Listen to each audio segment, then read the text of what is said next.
প্রচুর বৃষ্টিপাত হওয়ায় শাকসবজি অনেক কিছু নষ্ট হয়ে গেছে। এই জন্য বাজারে কিন্তু একটুখানি শাকসবজির দাম একটু বেড়ে গেছে। কিন্তু ওদিক দিয়ে আবার আলু, আমাদের স্টোরে প্রচুর আলু পড়ে রয়েছে, কিন্তু আলু অত লোকজনে কিন্তু পাচ্ছে না, প্লাস কৃষকেরা আলুর দামও পাচ্ছে না। এখানে দেখেন কারণ বাজার থেকে এখানে একটা আলু 1 কেজি দামে 4 টাকা ডিফারেন্স, 5 টাকা ডিফারেন্স, 6 টাকা ডিফারেন্স। এত হয়, ভোক্তারও যেরকম ক্ষতিগ্রস্ত হচ্ছে, কৃষকও কিন্তু ক্ষতিগ্রস্ত হচ্ছে। কৃষক যদি আলুর দাম না পায়, আগামীবার তারা কিন্তু আলু বুনবে না। আলু না বুনলে কিন্তু আবার আলুর দাম বেড়ে যাবে। তাই প্রত্যেকটা ভোক্তারও যেন সুবিধা হয়, কৃষকের জন্য সুবিধা হয়, ওই পর্যায়ে কিন্তু একটা দাম রাখতে হয়। কিন্তু আমাদের দেশে দেখা যায় যে মধ্যস্বত্বভোগী যারা আছেন তারা একটা কিন্তু দামটা অনেক বাড়ায় দেয়। কৃষকও ভালো দাম পায় না, ভোক্তারাও বেশি দামে কিনতে হয় না। ভাই আমি চাই মধ্যস্বত্বভোগী যারা আছেন তাদের একটু তাদের যে লাভ করার স্পিডটা এটা একটু কমায় আনতে হবে। আর মধ্যস্বত্বভোগীরাই কিন্তু উচ্চ শ্রেণীর, তারাই কিন্তু সমাজের উচ্চ শ্রেণীর, এবং তারাই কিন্তু বেশিটা লাভ করে যায়। এটারে কিভাবে কন্ট্রোল করা যায়, এটা আপনারা আমাদের সহযোগিতা করতে হবে। আপনাদের সহযোগিতা ছাড়া এটা করা সম্ভব না। আর অন্যান্য জিনিসের দাম আপনারাও দেখলেন মার্কেটে মোটামুটি সহনশীল আছে, কিন্তু সবজির দামটা কিছু কিছু ক্ষেত্রে একটু বেড়ে গেছে, আবার আলুর দামটা কমে গেছে। এটারে আমাদের একটা ব্যালেন্স করতে হবে। আর একটা জিনিস হলো পলিথিন। পলিথিন কিন্তু একটা জানেন, এই পলিথিনের জন্য কিন্তু এই যে আমাদের মাটি নষ্ট হয়ে যাচ্ছে। তারপরে এই পলিথিনটা কিন্তু কোনো অবস্থায় নষ্ট হয় না।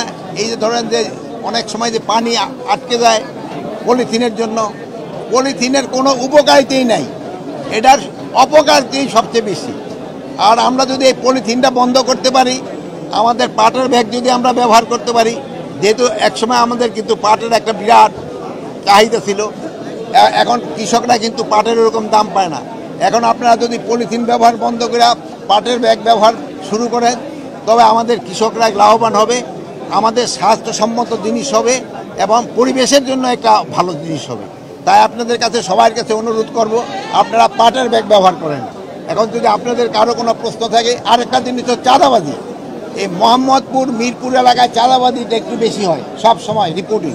এটা চাঁদাবাজিটা কিভাবে কন্ট্রোলের ভিতরে আনতে হবে, মানে চাঁদাবাজি, কোনো চাঁদাবাজকেই বাংলাদেশে থাকতে দেওয়া হবে না, চাঁদাবাজিদের ছাই বাংলাদেশে হবে না। এটা যে যত বড় চাঁদাবাজি হোক না কেন, তারে আমরা আইনের আওতায় নিয়ে আসবো। কাউকে কোনো রকম চাঁদাবাজে ছাড় দেওয়া হবে না। চাঁদাবাজের উপরে কোনো প্রেশার নাই, যে কোনো চাঁদাবাজ ধরন পান আমাদের দেখান, সাথে সাথে তারা আমরা আইনের আওতায় নিয়ে আসবো। এটা ক্ষেত্রে আপনাদের একটু সাহায্য সহযোগিতা দরকার। আপনারা একটু চাঁদাবাজগুলির আইডেন্টিফাই করে দেওয়া, আমাকে আইন শৃঙ্খলা বাহিনীর হাতে সোপর্দ করা। এখানে জিজ্ঞেস করলাম মোহাম্মদপুরে, ভাইয়েরা তো এখন আমারে বললো যে চাঁদাবাজ নাই, কিন্তু আদারওয়াইজ চাঁদাবাজি করে কিনা ওনারা বলতে পারবে। রাজনীতির ব্যাপারে প্রধান উপদেষ্টা যেটা বলেছে, ওর উপরে আমাদের কারো কোনো কথা নেই। স্যারে যেই তারিখে বলছে ওই তারিখে নির্বাচন হবে, যেই মাসে বলছে ওই মাসে নির্বাচন হবে।